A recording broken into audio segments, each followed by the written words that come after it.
is the beginning of the 9th year that we've had with you, and we certainly appreciate you. And what we would like for you to do is to give us some background, education, and some of your experiences so that our audience might know more about you and some of the things that have happened to you since you first started with us more than 9 years ago. Let's do it from that perspective. Well, Dr. Haney, I am in the 11th grade. I go to the Nashville School of Arts, where my specialty is music. I play trumpet and French horn and piano. I do jazz band, classical, and marching band with the Pearl Cone Marching Band in North Nashville. Growing up, I loved music, and I still do, but I also had a pull towards politics. I've always enjoyed learning why our government is set up the way that it is and why laws are established and the process that we go through to get said laws established. And I've always wanted to have a say-so in things, and so my dream is to be a political commentator. I do plan on going to college for it. I'm undecided as of right now, but that is my lifelong dream, and I believe that I will have a show of my own one day.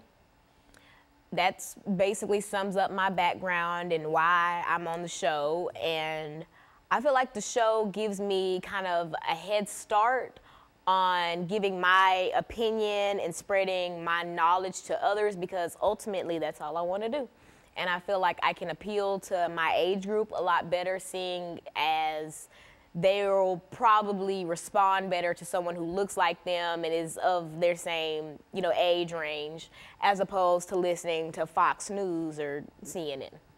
Very good. And so, Alana, let's talk about, I think we said that the topic today is the impact of imperialism and colonialism on the African continent.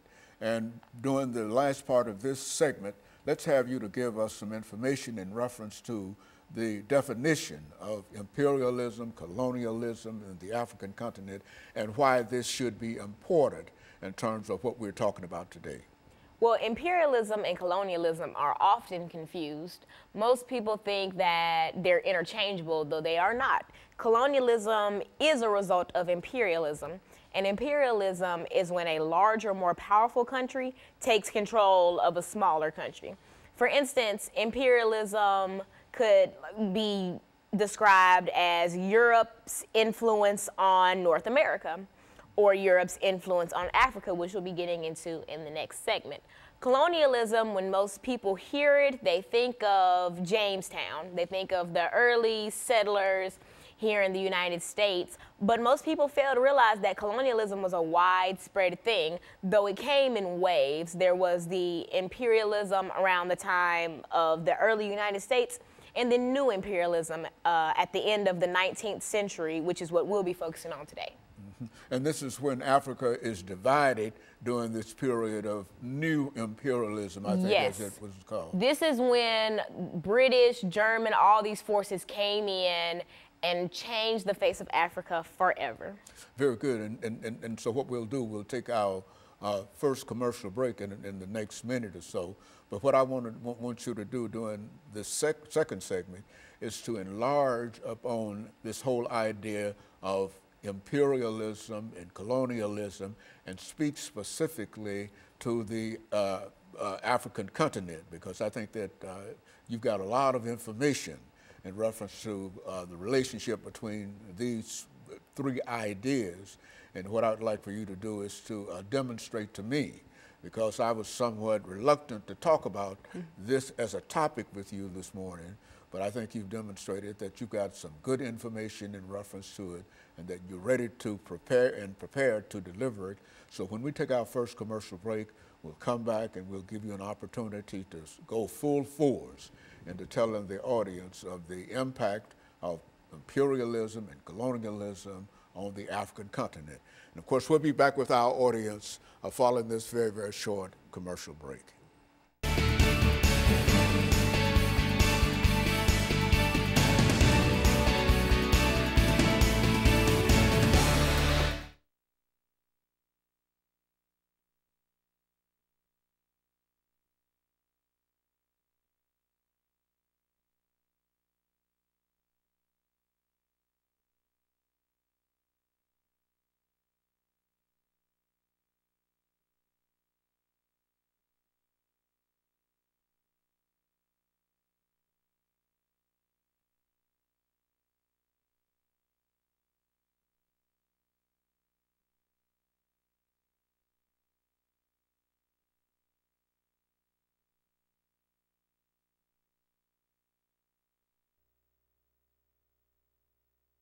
back to the second segment of the show for today, and then we'll talk about the impact of imperialism and colonialism on the African continent. And Yep. then we can get into it. We'll have 8 minutes to do. This is going to be 8, right? Yeah, and then 8 10. minutes, then 10 minutes to do in the second.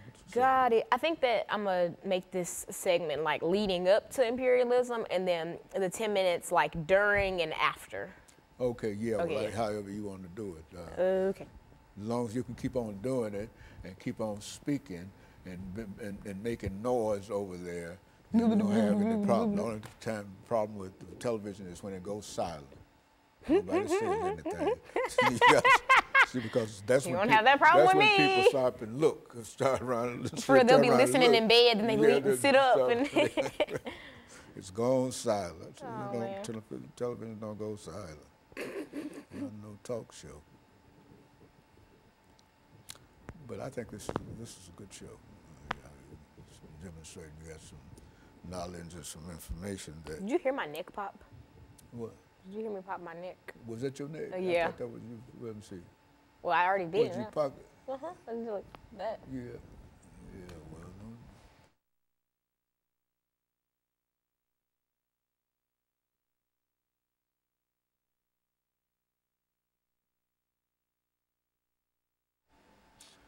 Thank you, and welcome back to the second segment of the show for today.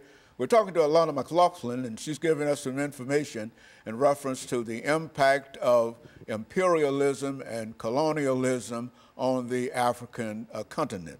And so, Alana, let's take this second segment to become involved with what we mean when we say what kind of impacts are we talking about, and what were the consequences of all of this activity, and et cetera. Speak from that perspective. To fully understand the effects of colonialism and imperialism in Africa, we must study what imperialism and colonialism is and what made it unique to what happened to Africa. So in the last segment, I talked about how imperialism and colonialism are not interchangeable, though most people believe that they are. In imperialism, the Webster definition for imperialism is when a larger country takes control of a smaller country because they're less powerful. And whatever the larger, the mother country does is up to the mother country. And we see that in effects in like early colonial United States, Jamestown, etc. But what happened to Africa is much different than what happened in North America, because the United States ended up becoming an empire. We see during this new imperialism period, the late 19th century to the early 20th, in the United States around this time, we were experiencing the Industrial Revolution. America was on a high. We were bringing in lots of money. There was new waves of immigration. Things were on the up and up for most Americans, but in Africa, things were totally different. The scramble for Africa is the term coined to describe how European countries were fighting and scrambling to carve out Africa and to make it into new colonies so that they could have power in Africa and so that Africa could feed their greed. Now, the scramble for Africa had 3 different categories that all made it come together. The first was economic. Now, like I mentioned, the Industrial Revolution was going on during this time period, and not just in America, but also in Europe. And because of this, European countries were constantly looking for countries where they could export raw materials, where they could have a profitable market, and a good, safe, and secure place to build companies and to mine, etc. And so they immediately thought Africa and Asia, but Africa obviously got a more negative effect of imperialism. Now, after they figured out that Africa would be just such an economic boost, the political factors came into it. Now, some of the big European powers like Britain, France, Germany, Italy, etc., all of these countries were fighting for power. They all wanted to be the next big country, the next this, the next that. And one of the easiest ways to be able to do that is to conquer and colonize these African then tribes and ethnic groups. They weren't necessarily colonies or countries yet. Now, the last is social. Now, during the Industrial Revolution, things in Europe weren't always on the up and up like how I described they were in the United States. There was lots of social displacement from people in rural areas whose homes are now like mining towns or like factory towns. There was lots of unemployment and lots of homelessness. And so initially, even before these European powers discovered the political and all these other sides, all these other positives for colonizing Africa, the first thought that these European countries had was, oh, we're just going to send our surplus population to these settler colonies in Africa, and that'll help with the unemployment and the homelessness. And that was the initial thought. That was what was supposed to happen to Africa. But of course, we see in 2019 that that did not happen. Now, German Chancellor Otto von Bismarck, he kind of knew that since the scramble for Africa was so intense that there would be conflict. And so his way to combat this conflict was to have the Berlin Convention. Now, representatives from all the European countries who would eventually go on to colonize Africa were represented, but there were no representatives from the African continent. And that's going to prove detrimental very, very soon. But in this convention, in this conference, the Berlin Act was birthed, and that basically was a guideline of how to rule the Africans, how to tame them, what to do, how to work with the natives, et cetera, and et cetera. But of course, it was not very accurate because there was no one from Africa present at this. And the biggest thing that came out of the Berlin Convention was the fact that these European powers sat with a big map of Africa and carved out new countries in Africa. So that's how the modern day face of Africa, that's how that came to be. So now that Africa's carved out and now that they have a plan for Africa, they start to put it into action. These European powers are coming over, basically telling these tribes and these groups that, you know, you're under our jurisdiction now. And new imperialism and the Industrial Revolution, this came almost immediately after the end of slavery. And so now the Africans are worried. They're like, slavery just ended and now we're just being re-enslaved in our own homes. And that was the beginning of the horrible, horrible impact that imperialism had on Africa. And so in a real sense, the slave system, the slave trade, had decimated the African population, but as that population came back, there was a new wave, a new desire on the part of Europeans to do other things with Africa, other to enslave Africans on their own continent. Because at the end of the slave trade, which was highly profitable, these European countries were looking almost immediately for a new way to bring in profit. And the Industrial Revolution came at a very, very great time, but there was a lack of workers and a lack of raw materials, both of which they decided they were going to get from Africa. Good, very good. And of course, Alana, what we'll do, we'll take our second commercial break, but I do want you to understand that I thought that the information that you gave in reference to that sort of highlighted it, and I'm pleased with the activity that you did in bringing that part of us together. But what I wanted to do with this final segment is to give you an opportunity to bring all of this information together and simply to talk about the impact that imperialism had upon the African continent. And I think that that'll be enough for us. And so we'll be back with our audience following this very, very short commercial break.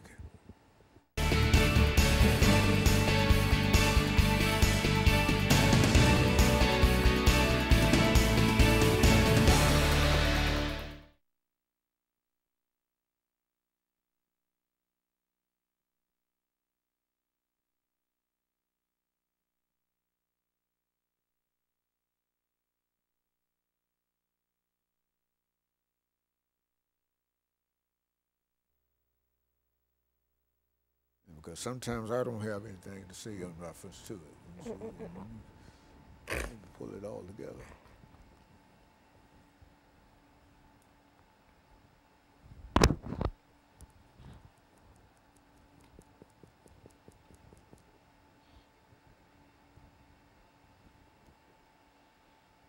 Now, what the next show is for Walker? Walker, is that Walker?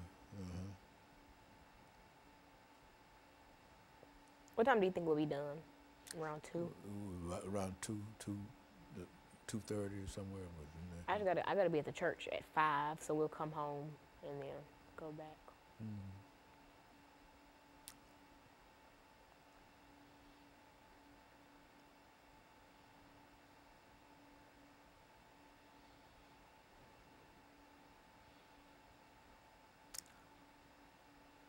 We have to roll it down. That's some time we didn't use, you know that.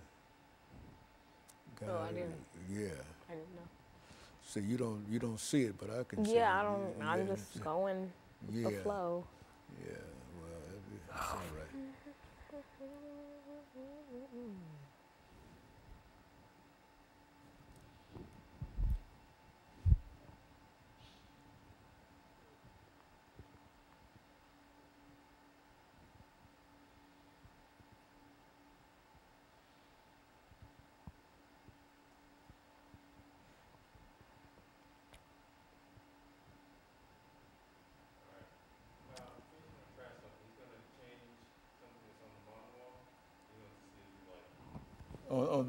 On the wall? Yes. Okay. You like that more?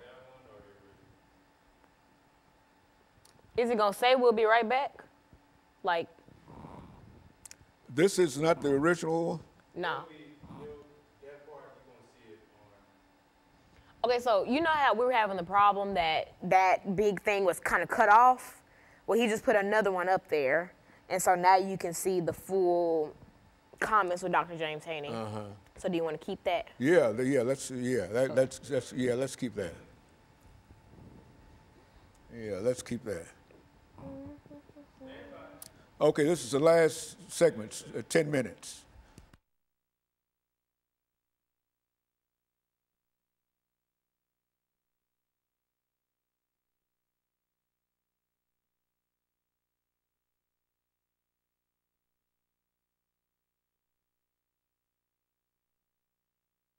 Thank you and welcome back to the final segment of the show for today. We're talking to Alana McLaughlin, and she's given us some information in reference to the impact of colonialism and imperialism, Lana, had upon the African continent. And I think you gave us some excellent information in terms of laying out the conflict that we have to deal with. But let's take the last 10 minutes of this program to give you an opportunity to develop this idea of the impact and the reasons for some of the things that we're talking about here. Now, one of the biggest effects of imperialism and colonialism on Africa was the loss of culture. There was this idea that the Europeans had that, oh, we're the smartest and the most able people in the world, and so everybody should try to be more like Europe. And so after carving out Africa at the Berlin Convention, these powers believed that they were going to take their Western ideals and Western culture and Western language and throw it onto Africa, which in turn stripped Africans of their native tongue and their native clothing and their way of life before they were disturbed. One of the darker effects of imperialism is ethnic conflict. Now, most people, they hear about different African countries that are in civil war or that are just in the dumps, and they hear about it and they believe, oh, Africa, they're just crazy and they're this and that and they need to be tamed. But most people fail to realize that there is a reason why these African countries are in the state that they're in. In 1994, the Rwandan genocide, the Tutsis and the Hutus. Most people don't know that back when Germany had control of Rwanda, a lot of times they had this system of racism and segregation between the Tutsis and the Hutus, and often the Germans would cater more to Tutsis, which really wedged the Tutsis and the Hutus apart. About 30, not even 30, a few years after the end of imperialism, though its effect has never really ended, a few years after the official end of imperialism, we see formal imperialism. Exactly, we see, and new imperialism. We see the Rwandan genocide, and most people think, oh, and I'm sure in 1994, the Americans and Europeans who were watching the genocide from the comfort of their homes were just like, oh, these Africans, they need to be tamed and they need somebody to come in and help. But they fail to realize that because of this systematic racism that the Germans put upon the Tutsis and the Hutus, it drove them apart. And so the Hutus finally gained control of Rwanda, and in 1994 killed 800,000 Tutsis in the span of 2 or 3 months, I believe. And a lot of people fail to realize where this type of stuff comes from. For instance, in the Congo, they're in civil war right now. A lot of people don't understand why they're in civil war or what's happening or why the M23 has control of the Congo, but it all stems back from imperialism. It stems back from pitting these countries against each other.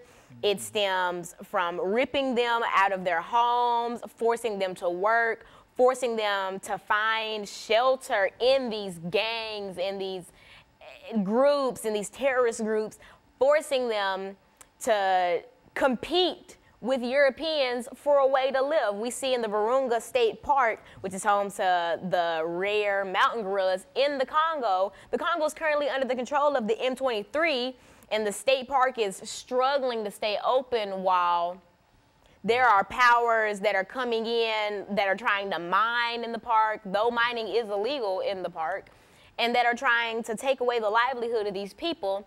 And it just makes me sick that so many outsiders don't realize that Africa as a whole, the continent, did not choose to be the way that it is. And it certainly did not choose to be portrayed the way that it is. And so I feel like it is my duty on the show to be able to bring a different insight into stuff like this, because I know that once I first learned about the Rwandan genocide, it scared me. I thought, how could people be so cruel to each other? Then I realized people aren't naturally just that cruel to each other. There's some type of outside, interference, and I realized that that was Europe. That was people coming in and pitting these countries together. Oh, when I mentioned in the last segment that at the Berlin Convention there were no representatives from Africa there, when they were carving out what the countries, all these borders and whatnot, oftentimes they would separate ethnic groups and tribes that were allies, that had similar like farming techniques or agricultural techniques. They would split up these countries and then put them, or they would make a new country or like a new colony with ethnic groups that didn't really get along with each other, that had different ways of life. For instance, with the Tutsis and the Hutus, I want to say that the Hutus tended to be more cattle herders and the Tutsis were more workers. And so Germans would often favor the Tutsis because this was during the Industrial Revolution, and they would put those people in the industries, while the Hutus were people who should have been around more cattle herders and should have been around people who had a similar way of life as them. And all of these little things caused the major problems. Ethnic conflict is still going on in Africa. There are some conflicts that are still going on from the period of new imperialism. Like I mentioned with Rwanda, a lot of the Hutus who were killing Tutsis in Rwanda fled to the Congo. And now we see that the Congo is in civil war. And it's honestly just, it never ends. It's like the domino effect. You come in and you tip this domino, and then all these people are affected and they go on to affect other people, and it never ends. And so when people say that, European powers need to come in and tame Africans, or when Americans say that they need to be Americanized so that they're civilized and so that they can work together, it's not their fault. It is purely because people came into their home, stole land from them, and left them. They took the raw materials from Africa. They took so much gold, ivory, etc., stuff that they were originally trading, but Europe became greedy and they figured, I don't want to trade, this just should be mine. And so they came and they stole land, they stole culture, they stole resources, and they stole happiness. I mentioned in the last segment that new imperialism and the Industrial Revolution came pretty close after the end of the slave trade. These people were already being uprooted from their homes and shipped overseas to work for people who didn't care about them in the slightest.